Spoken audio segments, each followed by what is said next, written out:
एकनाथ शिंदेंच्या शिवसेनेमुळे भाजपचं नुकसान मुंबईमध्ये झालंय। एकनाथ शिंदेंनी जास्त जागा लढल्यानं युतीच्या स्ट्राइक रेटवर परिणाम झालाय। एकनाथ शिंदेंची मुंबईतील कामगिरी अतिशय निराशाजनक आहे। जास्त जागा लढलो असतो तर भाजपनं 100हून जास्त जागा जिंकल्या असत्या अशी तक्रार केंद्रीय नेतृत्वाकडे भाजपच्या राज्यातील नेत्यांनी केली आहे। एकनाथ शिंदेंच्या हॉटेल पॉलिटिक्सवरही केंद्रीय नेतृत्वासमोर नाराजी व्यक्त करण्यात आली आहे। आणि या संदर्भामध्ये अधिक माहिती जाणून घेऊयात। माझा सहकारी महेंद्र जोईल सध्या आपल्या सोबत आहे। महेंद्र, आपण पाहतोय सध्या महापौर पदाचा तिढा सुटत नाहीये, मात्र भाजपने जरी जाहीर केलं असलं की महापौर आमचाच होणार आहे, पण आता शिवसेनेची भूमिका सुद्धा केंद्रीय नेतृत्वाकडे सध्या महत्त्वाची मानली जाते। शिवसेनेच्या तक्रारी केल्यात, एकनाथ शिंदेंची तक्रार केली आहे भाजपच्या लोकांनी, काय माहिती आहे?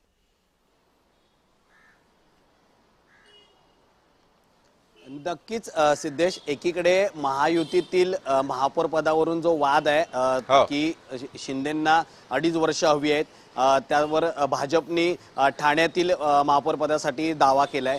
हे सगळे वाद सुरू असताना आता नवीन जे ती चर्चा, एक वाद म्हणावं लागेल, भारतीय जनता पार्टीच्या राज्यातील नेत्यांनी एकनाथ शिंदे यांचं मुंबईतील जी कामगिरी आहे, म्हणजे शिवसेनेची जी कामगिरी आहे त्यावर निराशाजनक कामगिरी असल्याचं सांगितलं जातं आणि स्ट्राइक रेट फार कमी आहे।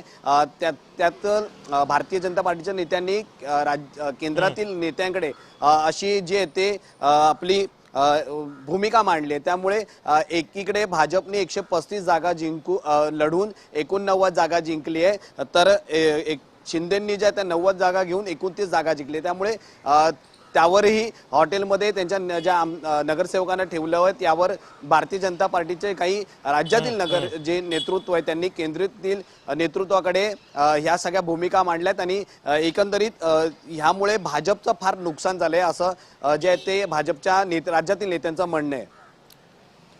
पण महेंद्र, या सगळ्या पार्श्वभूमीनंतर आता एकनाथ शिंदेंची भूमिका महत्त्वाची मानली जाते। शिवसेनेच्या नेत्यांकडून या संदर्भातलं काही अधिकृत उत्तर आलंय का?